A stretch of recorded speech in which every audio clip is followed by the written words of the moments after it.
Então, a minha visão, enquanto humanidade, vai conseguir resolver mais problemas da humanidade, porque a gente vai conseguir atacar problemas via software que a gente não conseguia. Eu concordo plenamente. Eu acho que a alavanca da ambição subiu muito, né? A barra subiu muito. E agora dá tempo.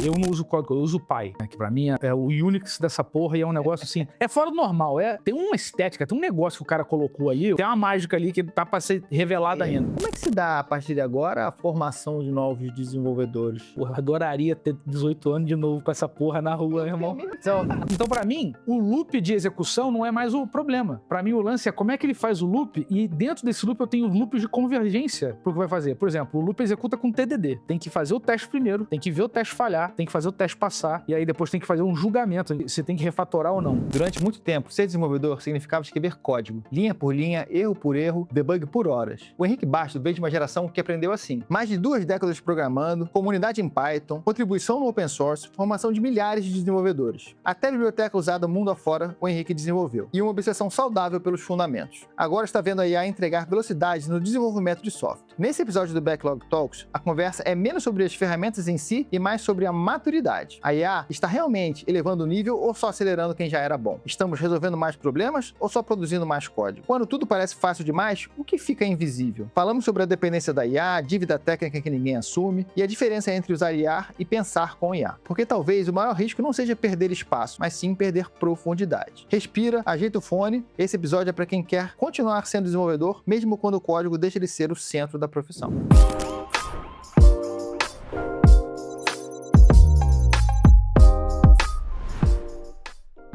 Pessoal, mais um episódio do Backlog Talks. Hoje a gente vai bater um papo sobre um assunto que está em voga aí no mundo da tecnologia, que é IA para desenvolvimento. E para isso eu trouxe um grande amigo meu, Henrique, um brother que, desenvolvedor há quantos anos, Henrique? 30? Caraca, você é da mesma leva que eu, né? Deve ser 90. Da mesma geração, né? Que loucura, hein? Tem tempo mesmo, mudando. A gente passou por tudo, né?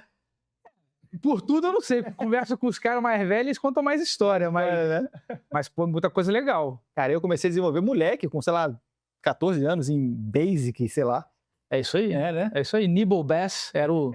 Todo mundo quer saber como é que fazia aquela porra, né? Tinha eu lembro disso, o terminalzinho azul. Eu tava lá. O primeiro computador foi um CP500. Nossa senhora. Nossa. Muito velho, cara. Não, eu esperei um pouquinho pra ganhar o meu. Eu tenho uns anos a mais que você. Eu tive que encher o saco do meu pai, assim, fortemente. E ele falava isso, porque é até engraçado que a minha família é toda de atleta, né? E eu sei ler. Então é isso. E aí o meu pai tentava botar todos os esportes e não vingava. Quando eu falei que no computador era caro pra cacete naquela época, ele falou, porra, vou dar isso pro garoto e não vai deixar nem a bola de futebol, que nem até cavalo, vai largar essa porra aí.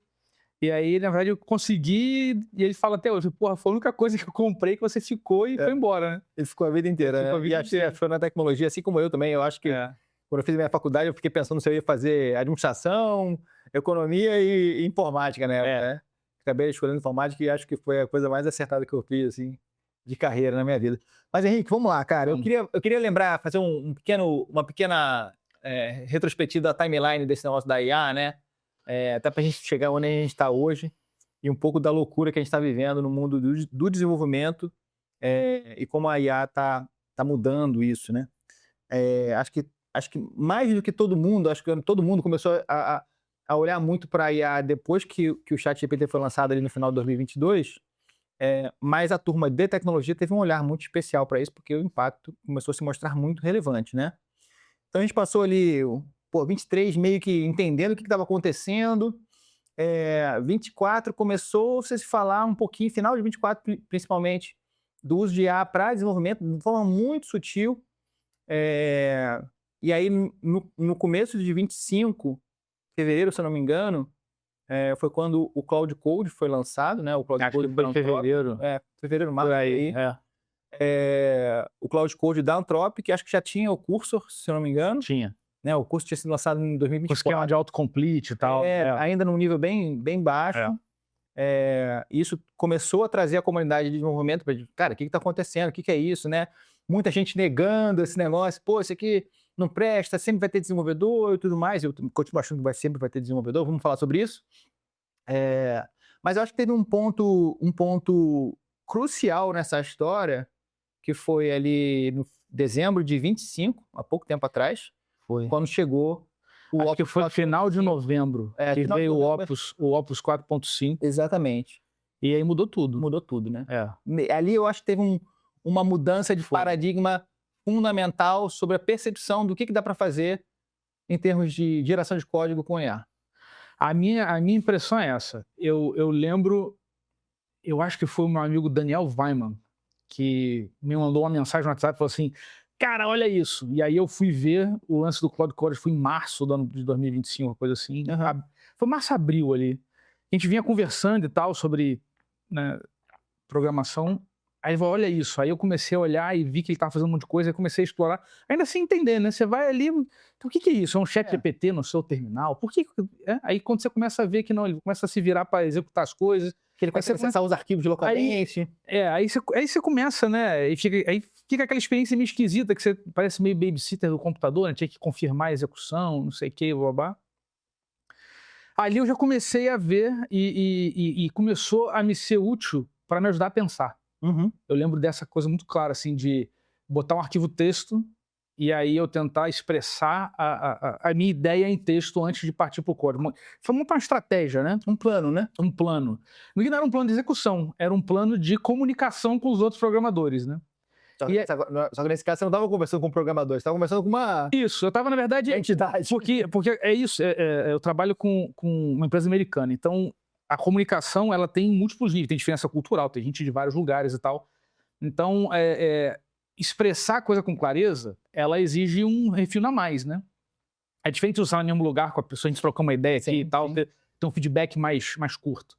E aí eu lembro disso, foi muito útil para isso, para a parte, né, ainda mais de design dos sistemas, estratégia e tudo mais.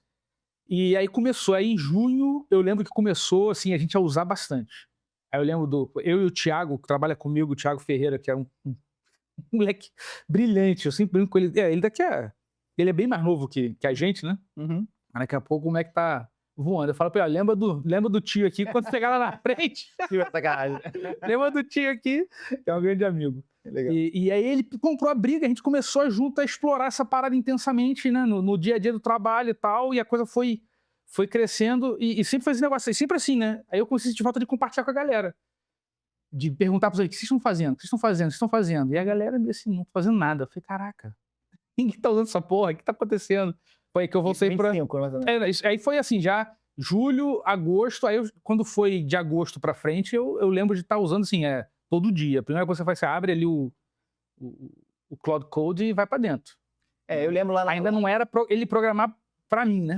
Que isso foi só em janeiro desse ano que eu tive essa grande mudança, em dezembro para janeiro. Foi na época ali de final de ano. Final de ano, Mas eu lembro 25 para mim foi um ano também de meio que eureka em relação a isso, mas foi um processo de eureka muito individual. E de tentar comunicar isso para o resto do time, né? Eu tenho um time de desenvolvimento, sei lá, 50 pessoas, 40 pessoas. Então você tem eu passei por um processo até de convencimento mesmo, né? Que não foi suave, não. Porque muitas pessoas, acho que por uma certa defesa do seu conhecimento, da sua profissão e tudo mais, negavam, né? Mas assim, não, esse troço aí não imagina, isso aí vai fazer o código, né? E aí eu via isso tanto no meu time quanto no mercado, né? Fazer um tweet, escrever alguma coisa e o pessoal dava porrada dizendo que, pô, tá maluco. Pois é, cara, eu não sei se assim, porque eu não sei se é defesa, se é ceticismo, eu não sei como é que essa coisa se qualifica, né? Eu tenho a sensação... eu não especulo muito sobre a motivação das pessoas, assim, não. Eu vivi isso com o Python lá atrás, né, em 2000 bolinha, quando eu falei, cara, isso aqui é muito legal, eu sou muito mais produtivo, assim funciona pra mim, foda-se o mundo, eu vou usar essa porra. E foi lá em 2006, e aí 2015 virou a linguagem mais popular do mundo, assim, não dá pra prever essas coisas, sim. Mas tem esse senso de o que serve pra você. Sim. Né? Então eu fico muito preocupado com isso, assim, de por que serve pra mim? E cada programador funciona de uma maneira diferente, de um jeito diferente, aborda, pensa diferente, as pessoas são muito específicas, né? Claro. E na minha carreira, eu tive essa preocupação de ter sempre uma sensibilidade do que serve para mim. Então, eu nunca tive muito essa preocupação, assim, de... Você acho que você não dá mais aula hoje em dia, né? Não. Não, né? Mas não. então você foi professor de desenvolvimento, e você como professor tem esse papel de comunicar o que existe no mercado, qual é a visão. Então, mas a minha pegada nunca foi essa, porque eu sempre fui professor de profissionais formados frustrados. Meu público sempre foi esse. É o cara que tinha tesão na computação, foi pro mercado, o mercado era uma merda, porque ninguém fazia nada direito, as coisas não funcionavam, não tinha teste, não tinha... Todas as coisas, não tinha higiene básica, era cirurgia na Kombi enferrujada, né? E a galera tinha uma experiência ruim com isso, então o cara falou assim, pô, será que essa porra é pra mim? Aí eu falei, não, dá pra fazer de um jeito diferente. Eu fazia, eu tinha muito amigo que fazia, aprendi com uma galera enorme que fazia, então tinha uma cultura diferente de como abordar a parte de software, né?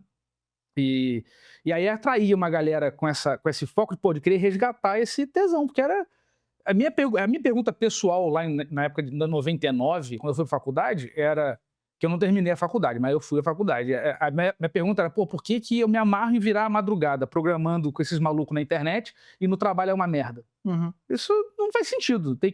Mas essa coisa do tesão, da vontade, do gosto por programar tinha muito a ver com o código, né? Com pensar código, pensar estrutura. Não, cara. Eu acho que tem isso também, né? Mas tem gente que tem isso muito forte, né? Não, mas...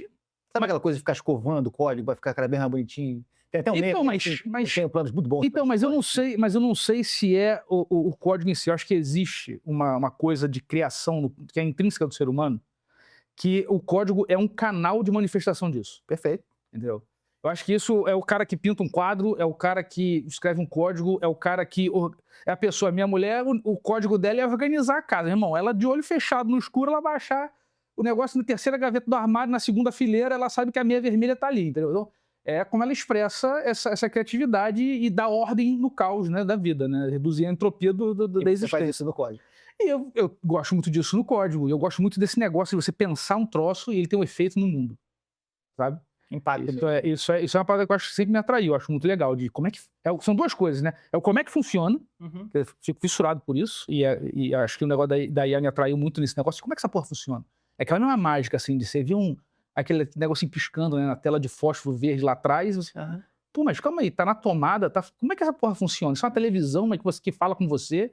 E agora... E também essa questão de expressar. Que agora que você vê que isso é uma ferramenta de você criar coisa, o que eu posso fazer? Aí... E acho que o lance da IA, que eu vejo que atrai muita gente com quem eu interajo, é que, cara, eu tenho, sei lá, 1 milhão, um backlog inteiro de projetos que eu queria fazer que não dá tempo, nem de começar. Né? Essa é uma coisa interessante, né? Porque todo mundo tem um monte de coisa para fazer, inclusive as empresas, um monte de projeto arquivado, que a gente não conseguia fazer porque você não tinha recursos suficientes para fazer ao mesmo tempo, né?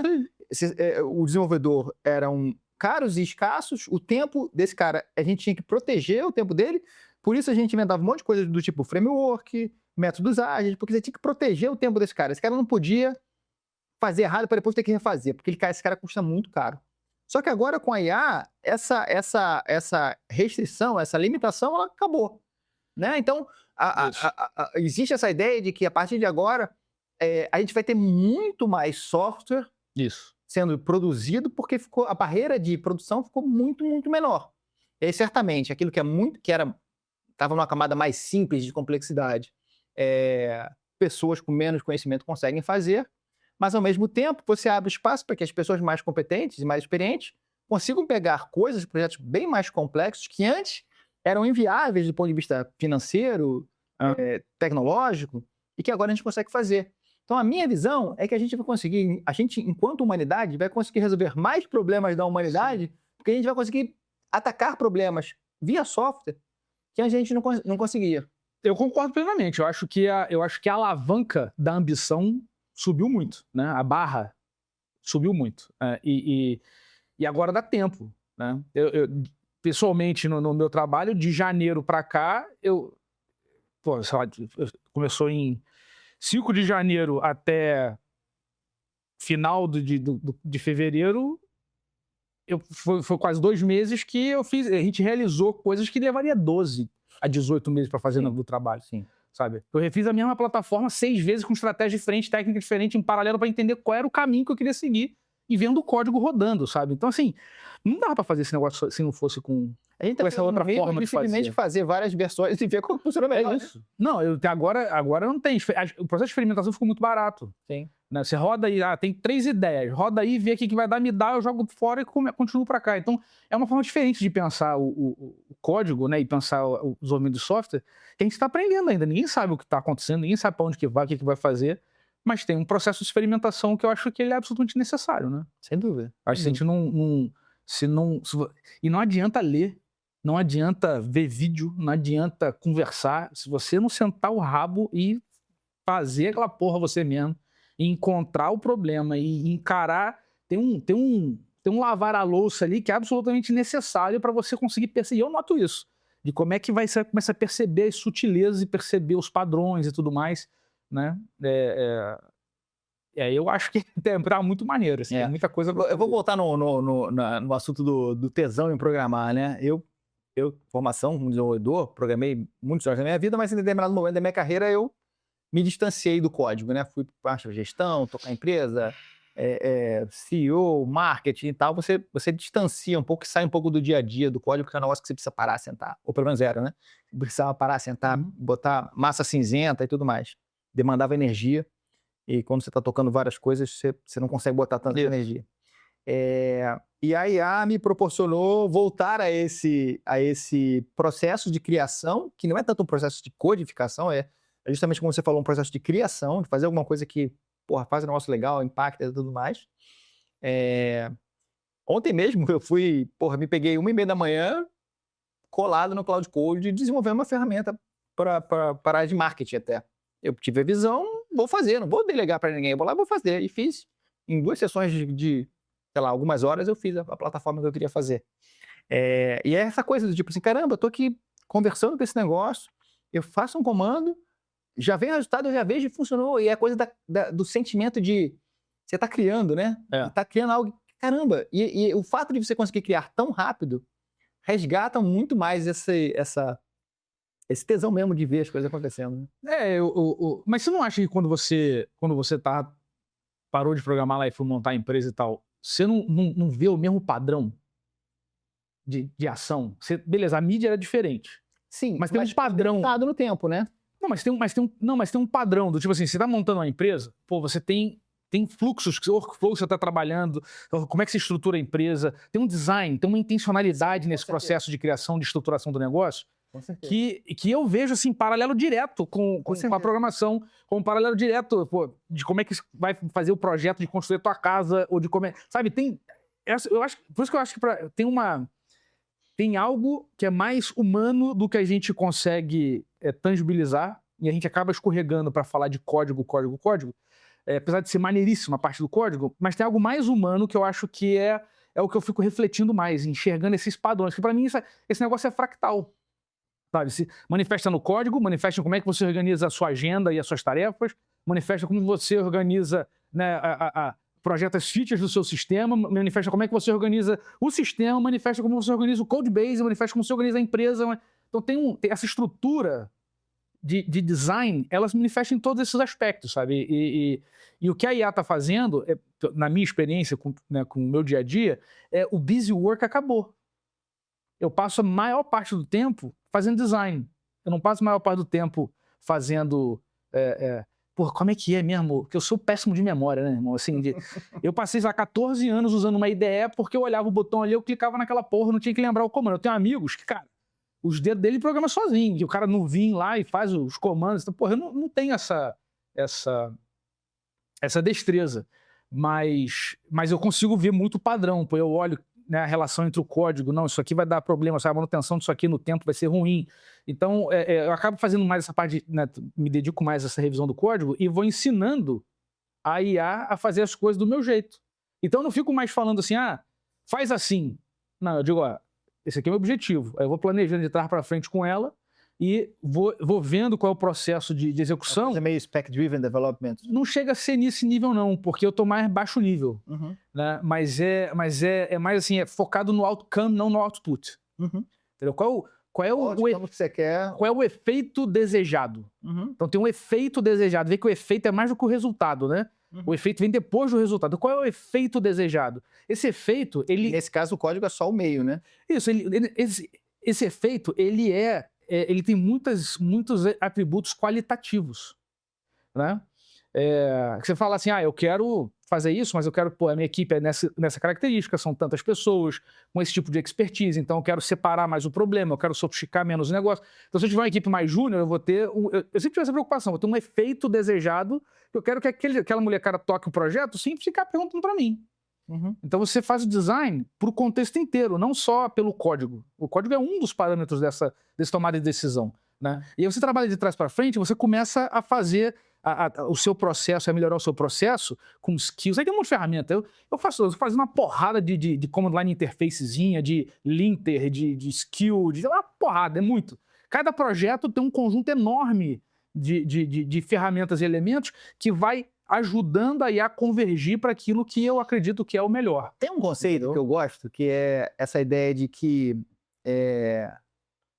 uma spec detalhada o suficiente para você atingir seu objetivo de código é o código em si, só que em linguagem natural. A ponto de que você pode pegar essa especificação altamente detalhada em linguagem natural e executar elas N vezes e você vai ter sempre o mesmo output. Não vou falar nem o mesmo outcome. Perdão, o mesmo outcome, mas não o mesmo output, porque o código pode ser diferente. Mas sempre o mesmo outcome. Cara, dessa forma? Eu ainda não tive essa experiência desse jeito, não. É um pouco teórico, tá? Tá. Porque você tem uma especificação tão detalhada a ponto de você nunca precisar adicionar nada ao longo do processo. Então, mas exatamente esse é o problema.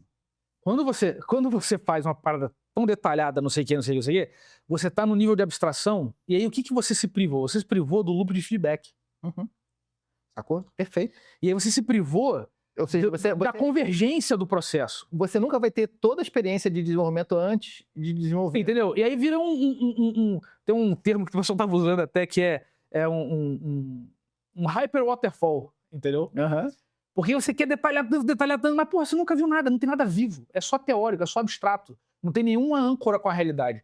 Quando eu acho... Você bota na realidade... Quando eu acho que o poder da IA é encurtar esse feedback, tornar essa porra tão intensa que, cara, eu não preciso especificar a porra toda. Eu posso, na verdade, emergir muito mais rápido e aceitar muito mais rápido se a minha fronteira, se os boundaries do código, do sistema, da arquitetura estiverem bem claros, o código... Eu faço isso, eu sempre fiz isso na vida real. Eu falei assim, calma aí, qual é o boundary? Como é que as coisas se falam? Qual é a fronteira? Qual é a API de chamada e o limite de uma camada para outra? Tá claro essa porra? Tá. Então faz uma gambiarra aqui dentro, faz o teste passar e vamos para a próxima. Se o outcome estiver certo... Entendeu? Se o outcome estiver certo, você tolera. Aí você começa depois a calibrar. E aí eu acho que é o nível que eu tô mais interessado no momento, que é, beleza, para eu conseguir fazer com que a IA se autocorrija, e o TDD já é uma ferramenta que eu uso, sempre usei, e posso a IA usar, e tem um efeito animal, na minha opinião, eu preciso de instrumentalização maior do código. Então, tem log pra caralho agora no meu código. Tem, porra, sabe, você compartilha os estados o tempo inteiro, porque eu quero que o resultado da execução do código, porque a IA não consegue, a IA vê o código. Uma das coisas que eu vejo que é importante a comunidade focar agora é logar as decisões que a IA tomou, quais foram os resultados dessas decisões, bons ou negativos, para isso retroalimentar a IA para tomar decisões cada vez melhores. Ou não precisar tomar a mesma decisão 2 vezes, né? Sim. E você já logou, olha, quando eu tive que decidir isso, a melhor decisão foi essa, isso aqui vai incorporado na memória do contexto do projeto, isso faz um efeito de juros compostos na eficiência do... Para mim, esse é o lance. E agora, né, como tá fácil, todos esses caras, os Cloud Code, eu não uso Cloud Code, eu uso o Pi. Né, que pra mim é o Unix dessa porra, e é um negócio assim, é fora do normal, tem uma estética, tem um negócio que o cara colocou aí, o austríaco Mário, que fez o Pi, tem um negócio ali que, cara, aquilo ali tem uma mágica ali que tá pra ser revelada ainda. Mas você usa com qual modelo? Cara, todos.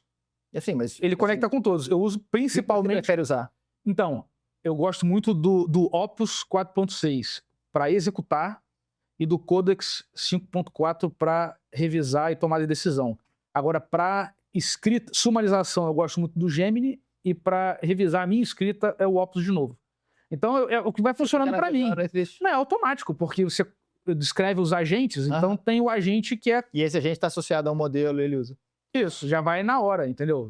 Enquanto eu estou digitando, eu quero escrever um artigo, aí o agente de escrita já tem um skill que já ativa ele, já vai funcionando, você já vai migrando de foco para foco, entendeu? E ele roda essa porra em background, porque todos esses caras têm o command line, né, dele, você bota um parâmetro e ele conecta com um RPC. Então você fica mandando STD in, STD out, né, fica se comunicando e se articula orquestra essa parada, né? E você conecta todos esses agentes numa chave de API ou você usa coding plans dos provedores? Tipo, coding plan da code. Eu hoje estou usando. Isso aí que tá ficando caro. Pois é, você sai do coding plan. O coding plan hoje é até um ponto legal de discutir. Os coding plans, eles hoje são subsidiados. Com certeza. Eu vi um artigo de um cara falando que ele tinha calculado quanto ele tinha gasto em token num plano 20x max da Anthropic, da Cloud Code, que custa $200, e ele tinha gastado $20 mil. Isso. Essa conta não fecha. Uma hora ela né, assim, até quando a indústria consegue suportar isso. É lógico que eu peguei aqui um exemplo fora da curva, né? A maioria não vai chegar a $20 mil de consumo mensal. Mas certamente tem um subsídio na história, né? E quando a gente vai para a chave de API, o consumindo token, fica caro essa brincadeira. Fica. Geralmente eu uso os modelos menorzinhos para chave de API, ou para coisa. Né? Tem que eu uso o OpenRouter para chave de API, tá? Mas é mais pontual. Eu me apoio mais no Cloud Max e no Codex. Os dois são $200, sim, né? Sim, então você tem os dois planos. Tem os dois planos e tem mais uns créditos lá no OpenRouter que eu vou usando conforme a necessidade. Mas contrato uma porrada de outras ferramentas. Contrato o Factory, contrato o AMP, porque eu quero ver o que os caras estão fazendo, entendeu? Eu quero entender como é que os caras estão organizando as coisas, né? Então, isso faz muita diferença, assim. Alguma brincadeira com os modelos chineses? Usa através do OpenRouter, ele tem todos. Tem o DeepSeek, tem o Kiwi. Eu tenho usado o GLM. GLM. Eu não vou sair o 5.1, né? Eu não usei ele ainda não. Muito bom. Se você pensar na relação custo, né? É um plano que eu pago, sei lá, $9 por mês. Paga direto com eles? Para eles direto. É um subscription desse da vida também. Um coding plan também. Da própria ZAI. Legal. Eles têm 5 mais usage que o plano 5x do Cloud Code. Então, assim, a diferença é absurda em termos de custo-benefício. Chega próximo de um Opus 4.6, não é um Opus 4.6, mas chega próximo. Então, excelente custo-benefício. Vou experimentar esse cara. Aí tem Minimax também, mais ou menos da mesma pegada, um pouco mais caro. Eu flutuo pouco nessa... A minha impressão, eu não tenho uma tese porque a gente está vendo a coisa desenrolar enquanto vai. A minha impressão é que esses modelos vão ficar cada vez melhores e eles vão tá mais opinionados. Né? Como se tivesse uma personalidade mais embutida ali. Eu noto essa diferença entre usando a mesma ferramenta, que é o Pi, usando o Opus e usando o Codex. O que faz isso, como é que é isso, aí já é outra conversa. Então eu gasto mais energia, fico muito mais preocupado no design do meu loop com o agente, no design do meu ambiente de trabalho, no design de como é que está o meu repositório organizado, como é que estão as skills, quais são as skills, como é que elas são ativadas, se tem como lá interface disponível e tal. Então eu fiz uma... Você faz isso tudo dentro do Pi?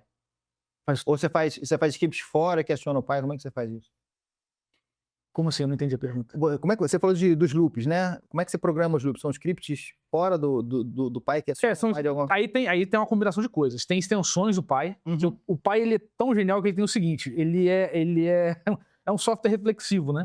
Então você inicia ele, o system prompt dele é pequenininho, que dá a direção para o próprio código dele. E o código dele é pequenininho. Então você pede para ele escrever uma extensão para fazer um troço, ele mesmo faz para você na hora. E já instala a extensão e já sai usando, entendeu? Então, o cara acertou nesse esquema da componentização dos building blocks, então ele é muito flexível. Mas o que eu costumo fazer muito, eu faço bibliotecazinhas separadas, vou botando no GitHub, né? Então tem duas que lá na empresa a gente usa o Gira, que eu detesto com todas as minhas forças. A gente também usa o Gira. Eu acho a coisa mais merda do mundo em termos de experiência de usuário. Mas, porra, mas funciona pra caralho pros caras lá que querem criar os relatórios, não sei o quê. A pau necessário. É bom para ocupar os gerentes, para eles ficarem inventando número e board e não encher o saco dos programadores que estão resolvendo o problema. É útil para isso. Né? Mas pô... eu acho legal esse teu comentário. A gente tem essa mesma sensação. Quando a gente lá atrás foi escolher a ferramenta que a gente ia usar, a gente pesquisou um monte de coisa e chegou no Gira no final das contas, porque era a única que dava as configurações necessárias que a gente precisava. Isso. Então você carrega ali todo o peso do negócio e é aquilo que funciona. Mas a percepção que eu tenho hoje é que isso vai se tornar cada vez mais irrelevante. Essa necessidade de controle do processo. Porque, na verdade, você vai precisar de uma lista de to-dos. Isso. Que é porque não é mais caro, né? O preço está mudando. Né? A relação de preço está mudando. Então, aí entra isso, né? Então, eu tenho essas duas ferramentas. É o Magic Beans e o Jira Genie. Então, o Jira Genie é um Command Line Interface, porque eu tentei usar o MCP da Atlassian, né? Tentei usar a CLI, que é o Command Line dele, e não adaptava o meu workflow. Como é que é? Jira Genie? Jira Genie. Sabe o GitHub? Jira Genie. E ele é um Command Line Interface feito pra gente. Tá. Que tem uns... com Gira. Interagir com o Gira, que tem um skill que descreve alguns workflows. Então, como eu trabalho uma porrada de projeto, fico meio em cima, assim, de missão em missão, sou meio que o bombeiro da parada, cada projeto tem uma forma de usar o Gira, né? Cada projeto tem aquela... Então, ele tem os templates, que eu pego...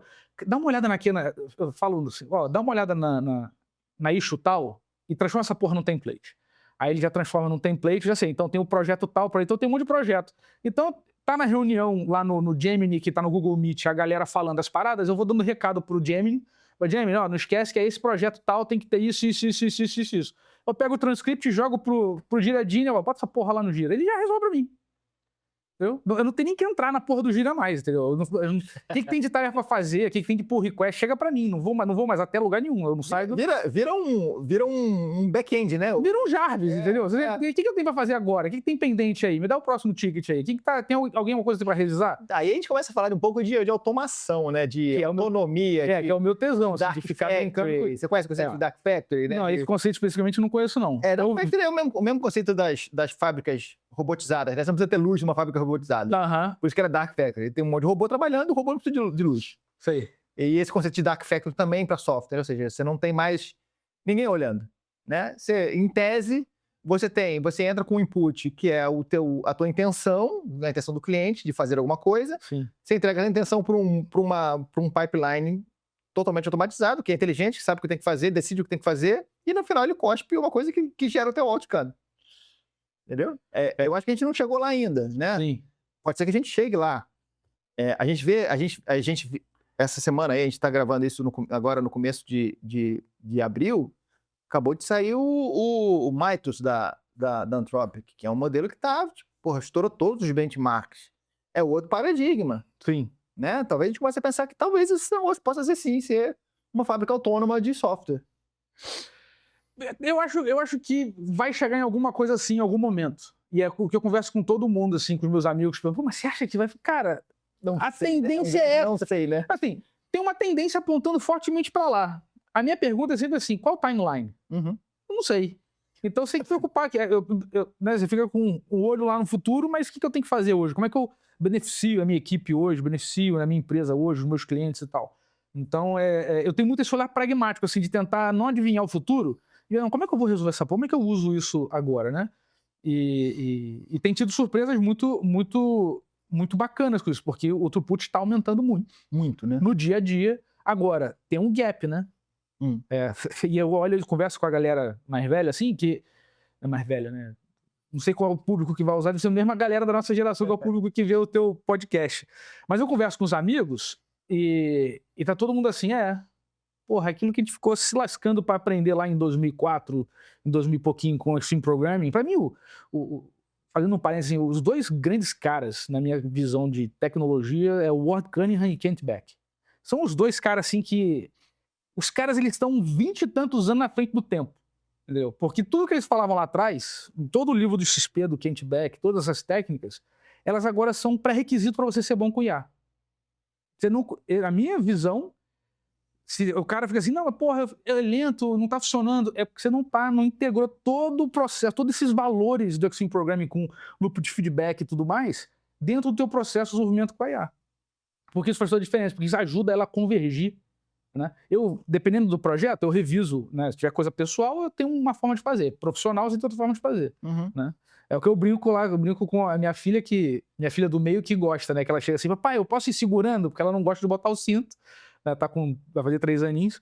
Aí só no dia da missa, que é do lado de casa, né? Que é na roça, né? Não tem nada, não tem nem calçada, é que a gente vai devagarzinho de carro e ela vai segurando, não precisa botar o cinto. Todos os outros 99% das vezes ela tem que botar o cinto. Então é uma coisa, tô fazendo um software para produção, com um monte de cliente, sendo distribuído, porra, vou ter que olhar cada código, eu sou responsável pelo código dentro lá. Tô fazendo uma automação aqui na minha VM isolada, né, no meu Docker, assim, tá total, entendeu? A produção interna. Funcionou, acabou, entendeu? Você não tem... Então, você tem mais flexibilidade com quanto esmero você vai colocar no teu código, né? Você tá querendo fazer para que motivo? Então, o propósito ele faz diferença. E essas técnicas ajudam de qualquer maneira. Mas sabe uma coisa que está acontecendo lá na empresa, né? O throughput está aumentando. Se a gente mantém essa preocupação de fazer revisão do que é de fato importante, o que vai para a produção, o que vai impactar centenas de milhares de usuários, você tem que revisar código. E aí o gargalo vira revisão de código. Sim. Se o throughput é alto e o código tem que passar pelas pessoas, vira um gargalo. Isso. E eu acho que existe uma tendência perigosa do time como um todo, não individualmente, um dev ou outro, mas o time começar a aceitar o que a IA faz. Principalmente quando a gente faz o paralelo da evolução dos modelos. Porque o cara revisa uma vez, tá ok. O cara revisa a segunda vez, tá ok. O cara revisa a terceira vez. Na 10ª vez, tudo não mexeu nada, ele fala assim, cara, não precisa ficar revisando isso. E aí entra uma certa preguiça e portanto, perigosa de você, de fato, botar o produto em produção sem a devida análise profunda que aquele processo requer, que aquele trabalho requer. É um risco. É um risco. Eu acho que a indústria de aviação documenta isso categoricamente, né? Uma porrada de acidente. É porque o cara tá tão acostumado com aquilo que ele não faz a porra do checklist, né? E vira um problema uma hora, né? E vira um problema uma hora você fica no lado errado da régua, né? E aí acontece contigo. Mas assim, também é uma força da natureza. Então, você não consegue fazer o programador, ou qualquer pessoa, o ser humano, e despender energia sem o necessário incentivo sistêmico que mostra que aquilo é realmente valorizado e importante. Sacou? Então, assim, forçar o cara a revisar código enquanto você chicoteia o cara que tem que botar essa porra no ar logo e entregar pro cliente são contradições sistêmicas da empresa que você vai ter que resolver. Entendeu? Porque se você apertar o cara, ele vai comitar a porra do código. Acontece hoje sim, IA. É verdade. Entendeu? Então, todos os problemas... Então, aí ela vai amplificar as coisas. Só acelera. A cultura que você tiver vai amplificar. E aí a merda que acontece é que quando você tem uma cultura problemática, cheia de problema que você não teve tempo de resolver ou ignorou por muito tempo, não vai ser aquilo aflora com nenhum tsunami. Aí começa a pipocar uma porrada de merda. Entendeu? Desde do designer comitando o código que a IA gerou, tem de tudo, sacou? Porque o cara já tá acostumado a bypassar o programador. Então tem amigos que relatam isso, que agora os caras dizem, pô, a gente tá inundado com PRs de baixa qualidade com a porrada de gente que inclusive isso tá acontecendo muito no mundo open source. Entendeu? A solução é simples, é simplesmente assim, eu não reviso. Prove que eu tenho que... Inverte o jogo, sacou? Agora você tem que botar um esforço muito maior para me convencer que eu tenho que revisar o teu código.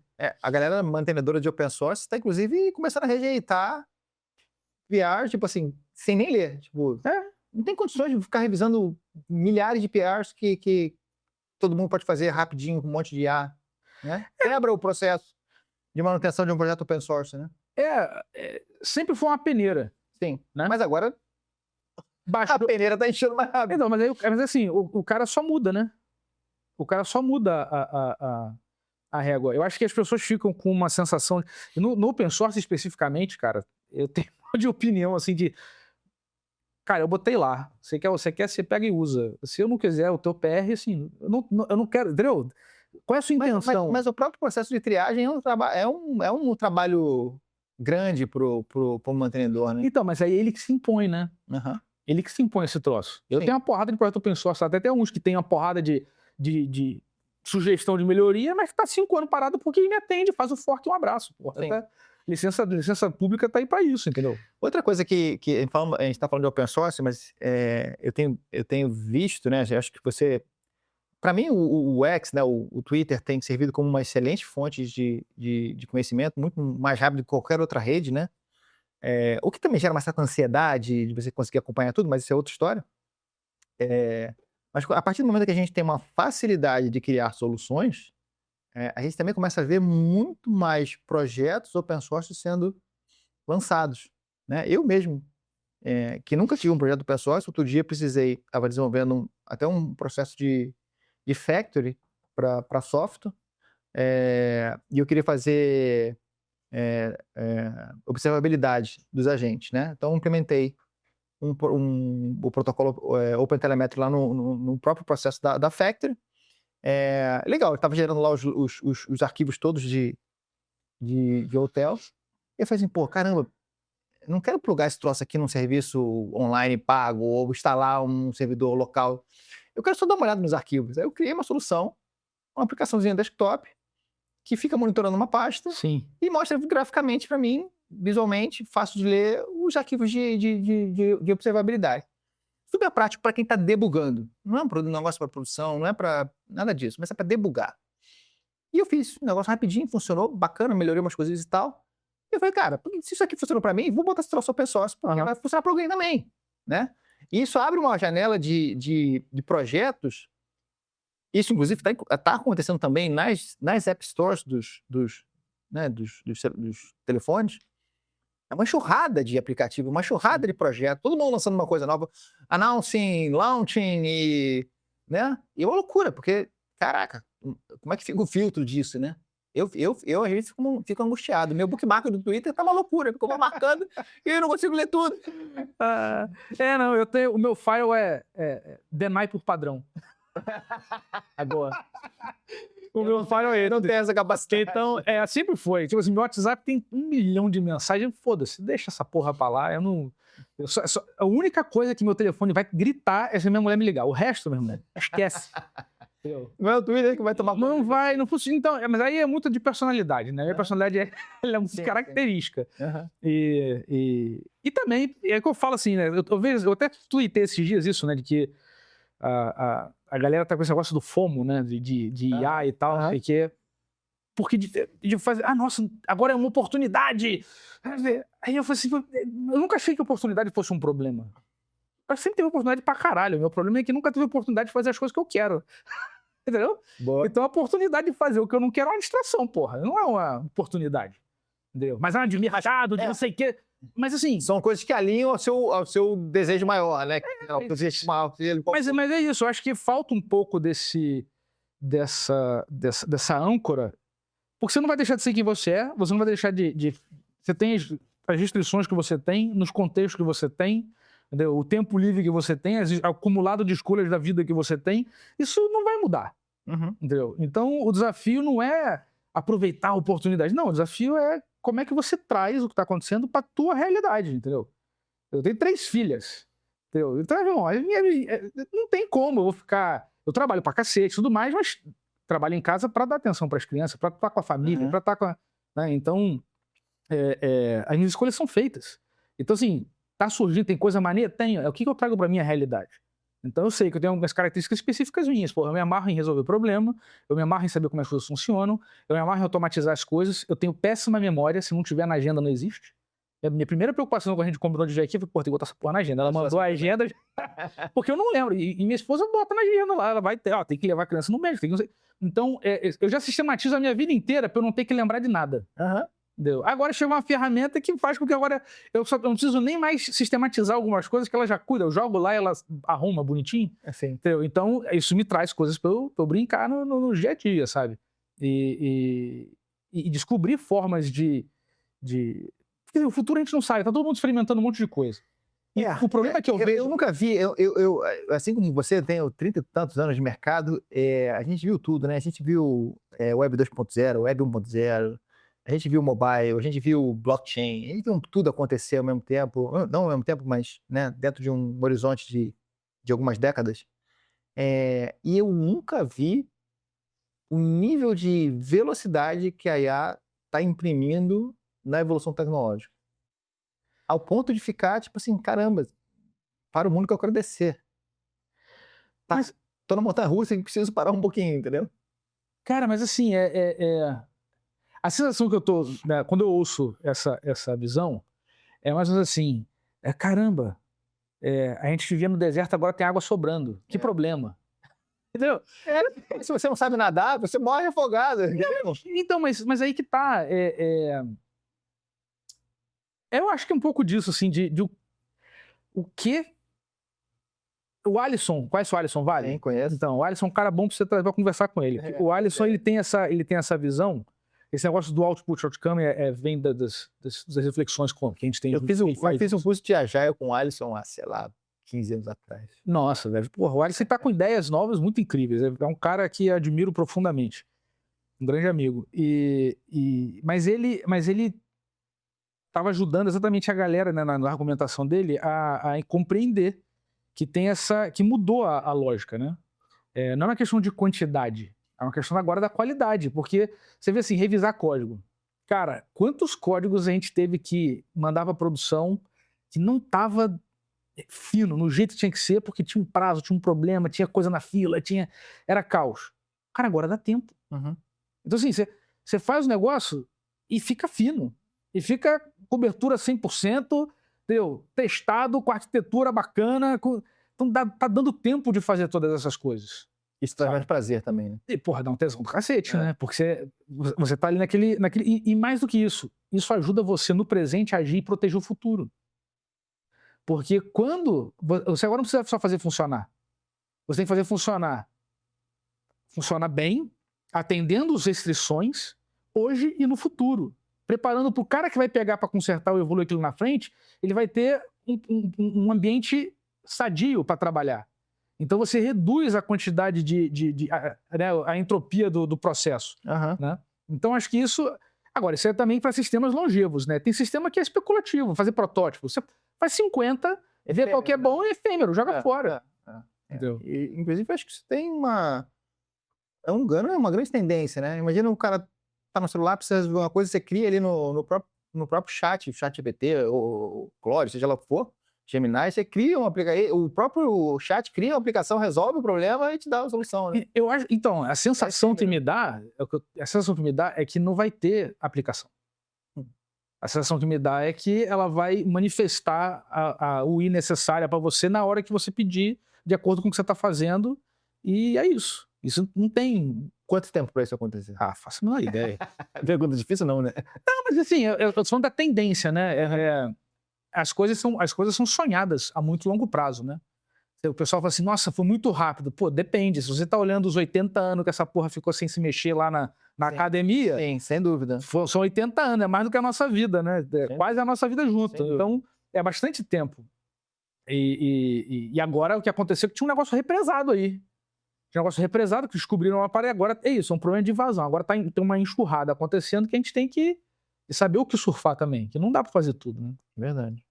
Não dá pra fazer tudo. O que você acha que os devs hoje estão fazendo de errado frente a essa movimentação, essa evolução toda da IA no desenvolvimento? Negando a tecnologia ou negligenciando, por exemplo, o code review, ou simplesmente delegando e tipo, dane-se, vambora, porque o cliente está pressionando? O que você acha? O que você vê no teu time que pode ser uma falha que talvez sirva como uma dica aí para nossa audiência? Cara, eu acho que é só no meu time, não. Acho assim, que a minha história toda de dar aula por muitos anos e tal, por mais de 10 mil pessoas, é gente pra caramba, né? Eu aprendi muito com as pessoas, assim, me tornou uma pessoa muito, muito melhor, interagir com gente. Então, isso é uma coisa que eu aprendi, que o meu impulso inicial da máquina é para não ter que falar com ninguém. E depois voltou. Aí depois, quando eu comecei a parte de open source, não sei o que, conhecer a galera e tal, que é uma pessoa, me tornei uma pessoa mais sociável. Meu irmão investiu muito nisso, a força, quando era moleque. Eu vejo, cara, que as pessoas elas perdem muito tempo tentando acertar. Entendeu? Você não vai acertar no cu da mosca, cara. Não tem como, entendeu? Não vai, velho. Assim, faz uma questão... Tem uma piada que eu lembro, acho que foi meu pai que me contou isso uma vez, que era a diferença do engenheiro francês e o engenheiro americano. O engenheiro francês passava 5 anos na frente do quadro negro fazendo as equações todas com a prova formal da matemática para chegar na conclusão de que o concreto, precisa a fórmula do concreto para você poder ir lá e fazer. uma amostra e tá bom. O americano, ele olha aquela porra, mistura aquela receita, faz 80 mil provas, bota debaixo de uma prensa que não quebrar, ele usa. Entendeu? Então, são formas diferentes de abordar a parada. Eu acho que agora a experimentação ficou muito barata. Muito barato. Entendeu? Então tem que experimentar. Então eu acho que tentar acertar é uma coisa difícil e vai te gerar ansiedade porque você vai tentar prever o futuro em vez de simplesmente olhar para tua realidade e atuar na tua realidade. Então o que tá ruim no teu dia a dia? Quando é que tá as fricções do teu workflow? Onde é que estão as fricções do seu processo de trabalho? Entendeu? As coisas que te tomam tempo, as coisas que te deixam sem saco, as coisas que... Entendeu? Eu automatizei até mensagem no Slack, porra. Você não acha também delegar demais? Eu vi você falou de automatizar mensagem no Slack, né? Tem uma história do cara que programou o OpenClaw dele para mandar mensagem para mulher. Aí uma hora a mulher, o agente manda uma mensagem que ele não deveria mandar, cria um problema enorme, porque o cara delegou demais, entendeu? Delegou demais. Ele não deveria delegar isso. E aí eu acho que esse é um problema, né? A gente delegar demais. Então, mas eu fiz quase isso. Eu fiz quase isso. O que eu fiz foi o seguinte, para ele acompanhar, ele monitora no WhatsApp e acompanhar. Eu tenho que lembrar de dizer para minha mulher, pelo menos uma vez por semana, que ela me importa. Entendeu? Eu não posso esquecer. Porque a gente fica no corrida do dia a dia, a gente não pode esquecer de olhar para o outro, de ter um olhar específico, um tempo. Tá, a gente tá te lembrando o que você fazer. É diferente então, de fazer mas é a mesma coisa. Entendeu? É a mesma coisa. O que te importa? Porra, minha família me importa pra caralho. Então, por que eu vou abrir mão do que me importa? Claro. Entendeu? Então, o que te importa no seu trabalho, com o seu brio, com o seu, né, o esmero, com aquele senso de serviço que alimenta o ser humano, entendeu? Você se sente útil, você fica feliz, porra. O cliente fica agradecido, aumenta a tua rede. Eu nunca, cara, até o trabalho que eu tenho hoje, tudo na minha vida sempre foi indicação. Tudo, sei lá, tem 30 anos de carreira, 30 anos de indicação. Nunca fez marketing. Eu precisei fazer na época de curso e tal. Foi o que me fez parar, porque eu detesto esse negócio de produção de conteúdo, né, com foco em marketing e tal. Não é pra mim. Né? Tem gente que eu conheço que manda super bem, sim. Mas não é pra mim. E eu acho que essa... Eu perdi a linha do raciocínio até. Mas ele tá falando do marketing. O que eu falei antes? Foi alguma coisa antes importante, eu ia chegar na conclusão boa. Você tá falando da história do cara que delegou a chat pra mulher e tal. Eu perdi esse linha de raciocínio, mas o que eu tiro dessa... Você tem que se colocar no centro. O programador não se coloca no centro. O programador se coloca como um peão na máquina. Isso é uma coisa involuntária, acho que isso é uma coisa sistêmica. Entendeu? Eu vejo isso em escola. Na escola... O que você está me falando é que o dev precisa manter o seu protagonismo no processo de desenvolvimento. Mas isso é qualquer ser humano, né? Sim. Sim, mas quando você tem um negócio que faz as coisas por você, seu protagonismo, de alguma forma, em algum aspecto, diminui. No código, pelo menos, está diminuindo. Não está diminuindo em planejamento, em arquitetura, em validação, mas codificação, por exemplo... Então, mas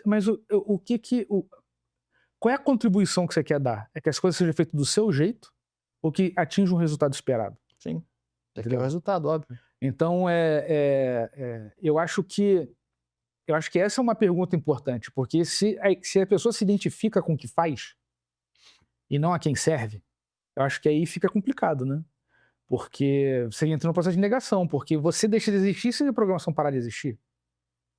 E para mim o tesão é o contrário. Calma aí, a programação me trouxe tantas habilidades e capacidades que são codificadas em mim, que são manifestas nos meus talentos, na forma como eu vejo a vida, como eu interajo com a vida, como eu organizo as coisas e interajo com as pessoas, que se a programação não existir mais e for outra coisa, eu vou para outra coisa, não tem esse problema. Entendi. Porque a sua identidade, ela não depende desse contexto externo. Ela construiu, mas não faz parte. Entendeu? Ela não depende desse contexto interno. Então, acho que essa busca de você se manter sujeito no processo e não um objeto do sistema, acho que é o maior perigo e a maior dificuldade dos desenvolvedores.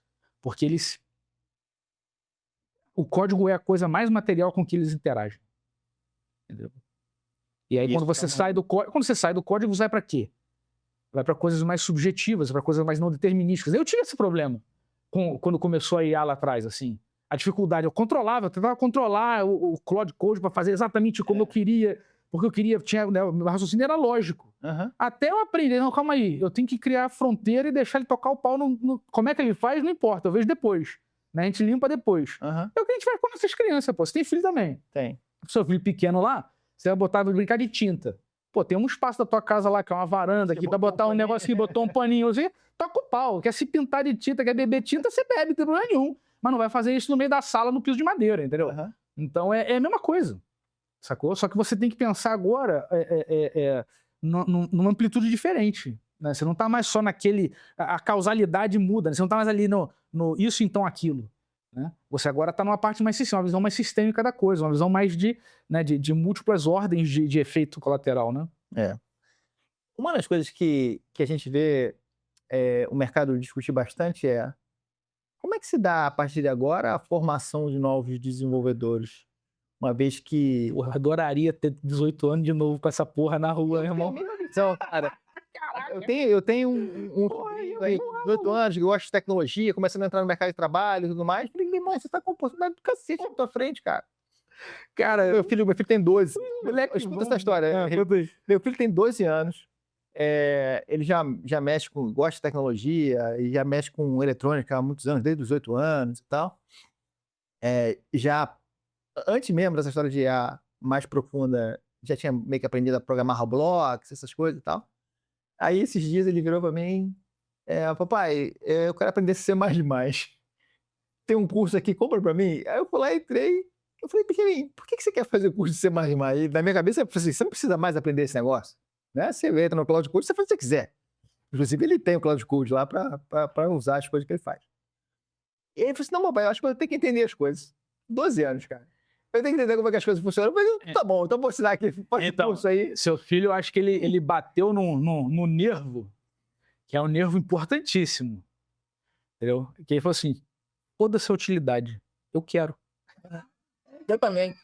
Eu quero aprender. Por que eu vou fazer as coisas só pela utilidade, pô? Eu acho que são dois caminhos. Um caminho que ele escolheu não invalida o outro, né? Eu acho que é um caminho legal saber, mas, de fato, eu, por exemplo, não sei como que eu aprendi isso na faculdade, não lembro mais. Mas eu não sei, hoje eu não consigo dizer como que um compilador gera o assembly. Porque eu não preciso mais. E porque você não quer. É porque eu não quero, exatamente. Mas eu acho que é mais porque você não quer do que você não precisa. Sim, ok, com certeza. Entendeu? Porque as coisas que te interessam estão numa outra esfera, sacou? Então acho que essa consciência é uma parada importante. Porque se deixar, a gente só vai fazer o que o mercado quer, o que as pessoas querem, o que tiver incentivo econômico e financeiro direto. E as melhores coisas da vida não tem incentivo econômico. Mas a gente precisa balancear as coisas, né? Tem que ser um pouco dos dois, né? Só quando eu trabalho, né? Sim, exatamente. Se eu vou trabalhar, eu vou fazendo um acordo, olha, vou empenhar meu esforço aqui para ter um resultado que você espera, te ajudar a alcançar seu objetivo, você vai tocar e tudo bem, mas vai tocar a vida, entendeu? Mas aí quando você estiver em casa, você vai dizer, não, porra, não vou automatizar aqui a luz da minha casa, porque, porra, qual é o custo disso? Se eu calcular meia hora que eu vou apertar o interruptor, a quantidade de que eu vou fazer... Pronto, acabou. Pô, foda-se, eu tenho isso, eu tenho a minha casa toda cheia de frescura, né? E aí tem um painel lá que tem, até a empresa, um amigo que fez, muito bacana, que fez essa ferramenta, só que eu não tinha o código, né? E para ter uma controladora e tal, não sei o que, eu falei, eu quero bypassar a controladora, eu quero botar o meu computador para falar direto com aquela porra.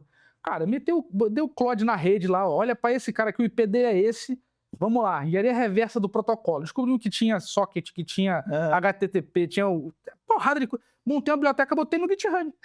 Agora eu tenho o Home Assistant com um componente que eu fiz. Cara, levou 2 horas, cara, inspecionando o rede. Cara, imagina quanto tempo eu ia levar pra lembrar como é que faz pra fazer um TCP dump. Porra, tem milênios que eu não faço um troço desse. Viabiliza muita coisa. O Claude fez na hora pra mim, assim, queria um gênio da lâmpada. Né? Ó, tá aqui, vamos analisar, vamos não sei o quê. Eu fui guiando, fui dando a ideia, pra onde que eu queria ir, qual era o resultado que eu esperava. E essa guia que você faz, essa orientação que você dá pra IA, vem de toda a experiência que você teve ao longo da sua vida. Você sabe que tem uma comunicação TCP entre um cara e outro. Você sabe que você tem que mandar ele olhar um IP. Isso. Né? Só que quando um cara novo chega no mercado e cai direto nesse negócio aqui já pronto, ele não tem essa base. Mas o problema é como é que ele vai adquirir essa base? Então, a base não precisa ser tecnológica. A base é de linguagem.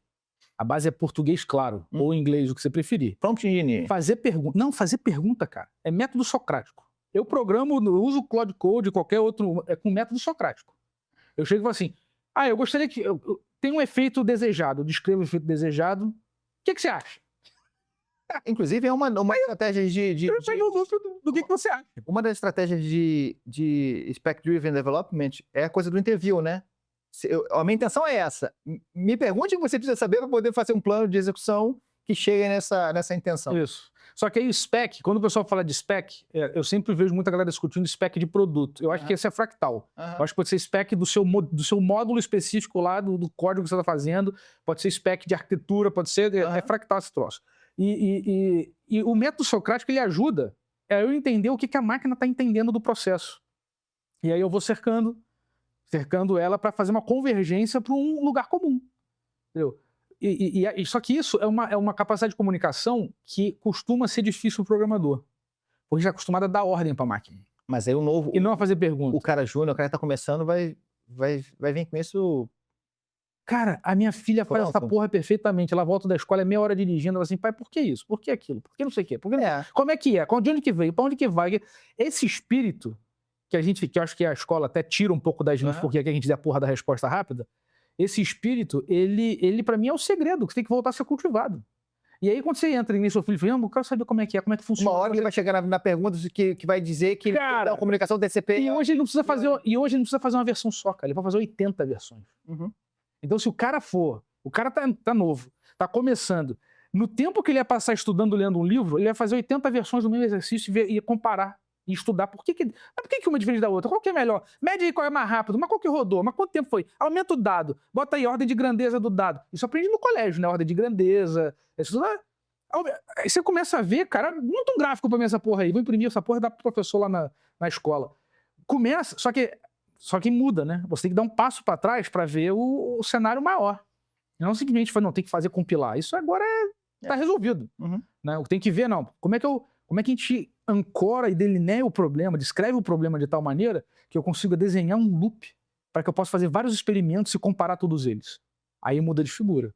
Para mim, esse é o lance. O design do loop é a parada. É o pulo do gato. Eu acho que é. É o que tá me parecendo. Com um feedback no meio. É que são vários, né? Sim. É loop dentro de loop e feedback intenso em tudo e espaço para sua intervenção. Então, sempre assim, eu deixo uma... até quando eu estou escrevendo alguma coisa e eu peço para ele gerar, eu falo assim, na dúvida me pergunta. Entendeu? E aí vira uma parada sofisticada. Porque imagina você tem um loop dentro do loop, dentro do loop, dentro do loop, e na dúvida você requer a intenção de um humano.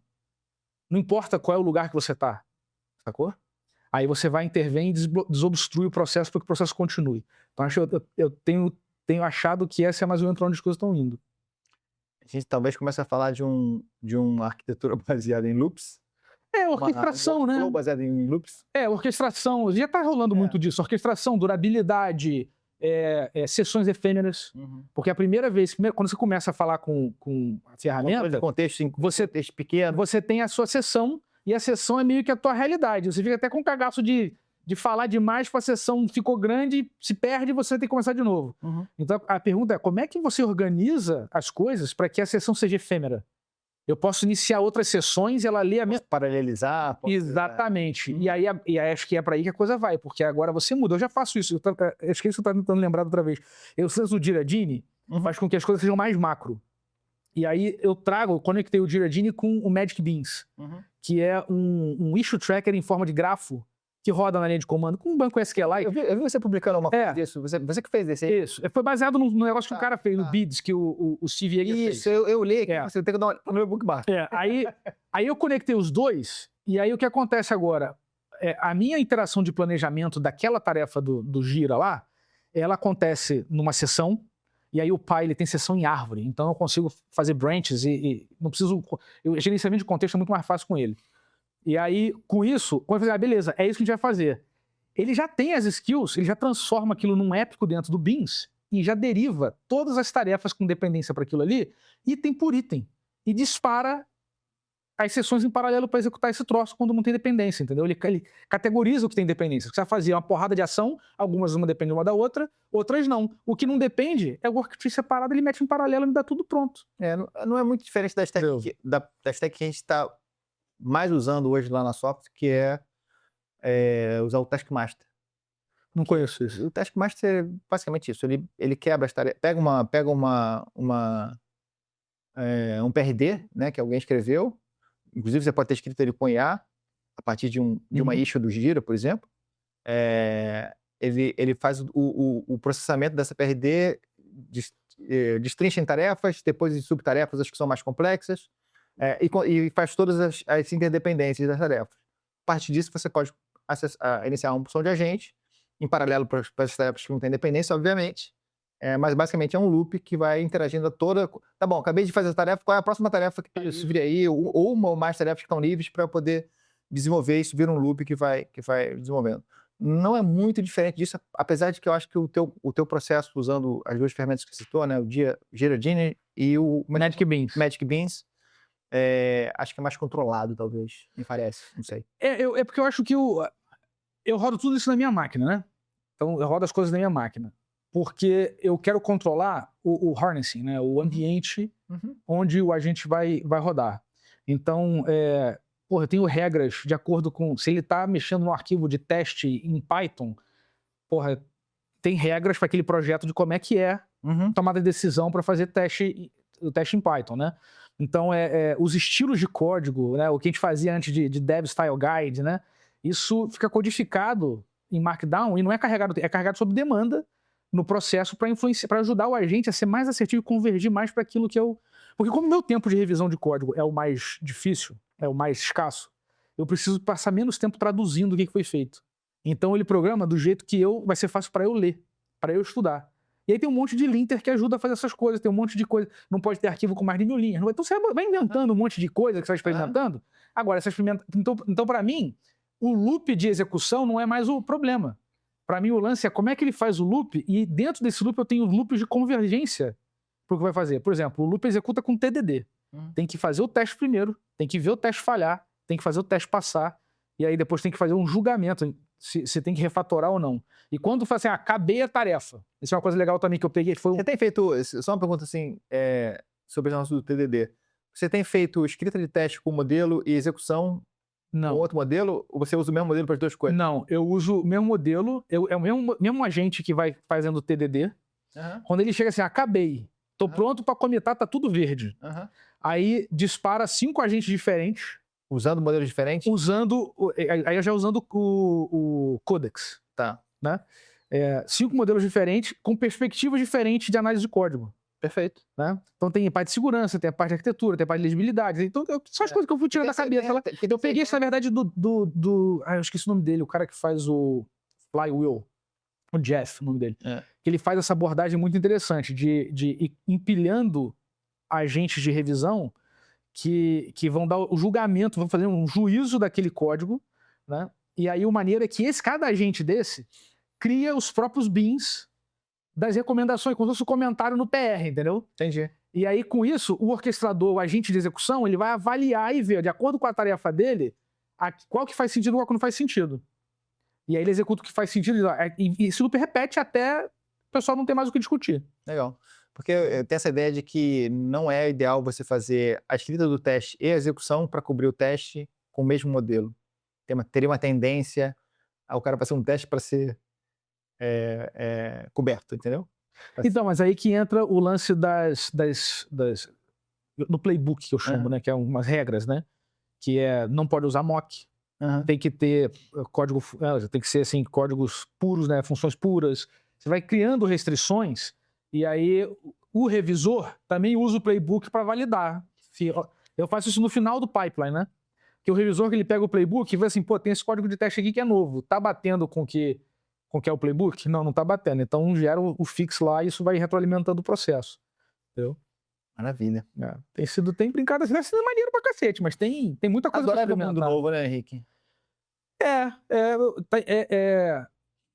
Eu acho assim... É muito divertido, né, cara? Eu acho que tem um lado meu que é muito... Nossa senhora, que bacana, que legal. Que quanta coisa legal a gente consegue construir hoje em dia com muito mais facilidade. E a coisa da criação que você citou. Para mim, pega a questão do FOMO, de você tentar acompanhar um monte de coisa e não ser cognitivamente capaz. Então, eu não tenho essa mesma pegada que você tem de deny by default. O meu é o contrário. Isso é, de fato, um problema. Gera uma ansiedade, gera uma certa angústia.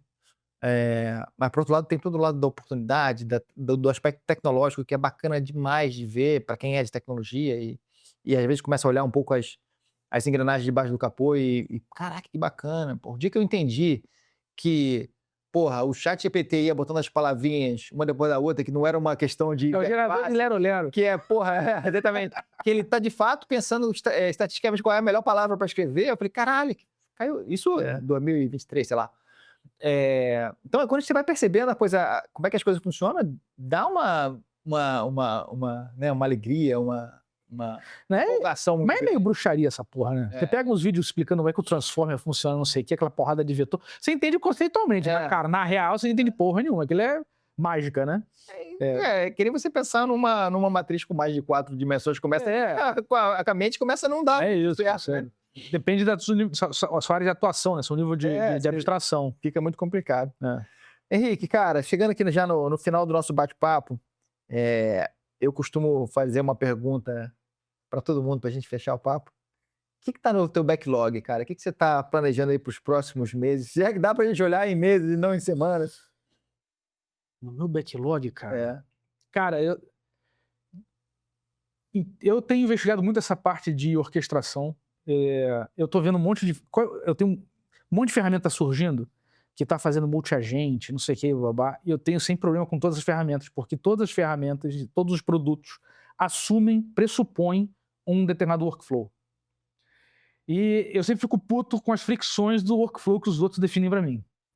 Então, o que tem me interessado muito, por isso eu gosto muito do Pi, é de quais são os building blocks que eu posso organizar do meu jeito, trocar da forma que eu quero, igual a gente faz com você Unix, pra gente que você quer usar para cada eu descrever toda a stack, descrever a orquestração, descrever o workflow, descrever o task management, né? Então tem extensões que eu acho maneiríssimas, mas que ela tá amarrada, o task management é daquele jeito, com aquela forma de orquestração, você não pode trocar as coisas. Aí você tem que usar o Docker, não pode usar outra ferramenta. Então, acho que tem um espaço para você separar esses building blocks e as pessoas os agentes vão começar a montar workflows que são tailor-made para você, para tua equipe, para a tua forma de trabalhar. Até mais um workflow tailor-made para a situação em específico. Isso. Da tarefa que você precisa resolver, executar. Isso. Não só do teu time, mas o contexto do projeto, do desafio, se é um bug, se é uma intenção, se é uma release inteira.